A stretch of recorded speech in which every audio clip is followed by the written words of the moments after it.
अगर आपको नहीं पता है अब तक, वैसे तो ऐसा होगा नहीं कि कोई भी बच्चा जिसको नहीं पता होगा, मैथ रीजनिंग के टाइम को अगर मैनेज करना है, इनका समय कैसे कम करें, तो इसको अगर सीखना है तो हम लोगों ने RWA पर फ्री ऑफ कॉस्ट रोजगार विद अंकित ऐप है, इसके अंदर RPF मिनी मॉक का सेक्शन है, फ्री वीकली टेस्ट फोल्डर मिलेगा। Free weekly test RWA app पे लॉगिन करते ही या साइन अप करते ही आपको सीधा फ्री वीकली टेस्ट फोल्डर दिखेगा, उसमें जाइए और वहां दिखेगा RPF मिनी मॉक। वहां मैथ के, रीजनिंग के, GS के और मैथ को वहां हमने 40 मिनट दिए हैं, तो आपको एक 40 मिनट में एक आइडिया हो जाएगा कि 35 क्वेश्चनों को कैसे किया जाता है। तो सेक्शन वाइज टेस्ट है, इसको मिनी मॉक बोला है हमने, और उससे बच्चों को बहुत फायदा हो रहा है अपने टाइम को मैनेज करने में। और जैसे ही आप ये 2-2 टेस्ट दे लेते हैं, फिर आप पूरे 100 क्वेश्चन का, 120 क्वेश्चनों का टेस्ट करना, तो आपको लगेगा कि मैं मैथ रीजनिंग को बहुत अच्छे से मैनेज कर पा रहा हूं। अब समय की जो दिक्कत थी, फुल मॉक में हमेशा समय कम पड़ता था, वो अब आपका समय सही आने लग जाएगा। ठीक है, तो ये मेरी आपको सलाह है। बाकी इससे मेरे को ना कुछ पैसे मिल रहे हैं, ना आपको कुछ पैसे देने हैं, इसमें मैं आपको कह रहा हूं कि ये अगर फायदा उठा सकते हो तो उठा लीजिए। चलो, तो एग्जाम को ये अब मैं सारी चीजें बता ही चुका हूं अब आपको। और लास्ट है कि अब RWA लास्ट टाइम में क्या गिफ्ट आपको देता है, तो रिवीजन का बेस्ट वे, रिवीजन का, क्योंकि रिवीजन कैसे करें उस टॉपिक को मैंने छोड़ा था, तो मैं बता रहा हूं कि देखो भाई, आप अपना अनुभव लगाते हैं, आप अपना तरीके से बेस्ट रिवीजन कर रहे होंगे, लगातार प्रैक्टिस कर रहे होंगे, इसमें कोई शक नहीं है। लेकिन अगर आपके साथ जो टीचर कई सालों से रेलवे पढ़ा रहे हैं, अगर उनका भी अनुभव जुड़ जाए, तो वो भी, उनका भी एक सोचने का नजरिया है, उन लोगों को भी चाहिए, इन लोगों को भी एक कोशिश होती है कि मैं अपनी सीरीज से क्वेश्चंस को एग्जाम में फंसा दूं। पर फिर भी मैं कह रहा हूं, मैथ रीजनिंग के अलावा GS में बिल्कुल गारंटी नहीं है कि क्लास से क्वेश्चन फंस जाएं, पर हर टीचर अपना हर संभव प्रयास कर रहा है। ये तो आपके केस में भी है कि आप पूरा ज्योग्राफी पढ़ो और जरूरी नहीं है कि उससे एक भी क्वेश्चन आ जाए जो आज आपने पढ़ा। ये तो GS में कुछ भी नहीं, देखो ये हकीकत है, उस बात को हकीकत ही बताया जाएगा। यहां मैं वो बढ़ा चढ़ा के बता ही नहीं सकता कि ये तो 100% मिलेंगे, नहीं, ये संभव ही नहीं है कि GS में कह पाऊं। ठीक है, तो रीजनिंग और मैथ्स तो बिल्कुल बाहर नहीं जा सकता उन टाइपों से जो इसमें पढ़ाई जाएंगी। पर हां, ये तो जरूर हो सकता है कि भाई टाइप में जो इन्होंने 35 संख्या ली थी, जो 20 संख्या ली थी, प्रॉफिट 20% लिया था, वहां 25% आ जाए, जो 35 रुपए लिए थे वहां 40 रुपए आ जाए।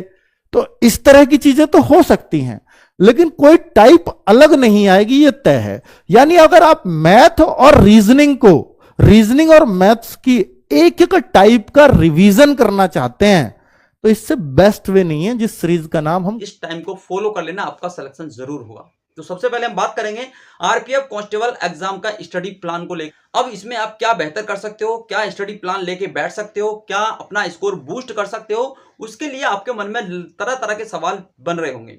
तो उसी के अकॉर्डिंग बैठ जाना है अपनी टेबल पे, खाना पीना सब कुछ अपना भाई मैनेज करते हुए। यहाँ पे क्या करना बच्चा, सबसे पहले आपको मॉर्निंग से मैं टाइम शेड्यूल बना रहा हूं, तो आप लोग चिंता ना करना, सोने वोने में कोई दिक्कत नहीं होगी। आपका जो टाइम है आपके हिसाब से मैंने मैनेज किया है, जैसा कि मैं इसको फॉलो करता था उसी तरीके से आपको भी कोशिश कर रहा हूं कि आप भी अगर फॉलो करते हैं तो आपका सिलेक्शन श्योर है, हो जाएगा। तो बच्चा इकोनॉमिक्स का सबसे पहले मैंने लिया, जिन बच्चों को सबसे ज्यादा डर लगता है कि सर इकोनॉमिक्स में कुछ समझ में नहीं आता, अर्थशास्त्र एक ऐसा सब्जेक्ट है कि बच्चे बहुत ज्यादा यहाँ पे नहीं गेन कर पाते। तो यहाँ पे बच्चा आपको इकोनॉमिक्स 8 बजे से 9 बजे तक का आपको टाइम में सेट रखना है।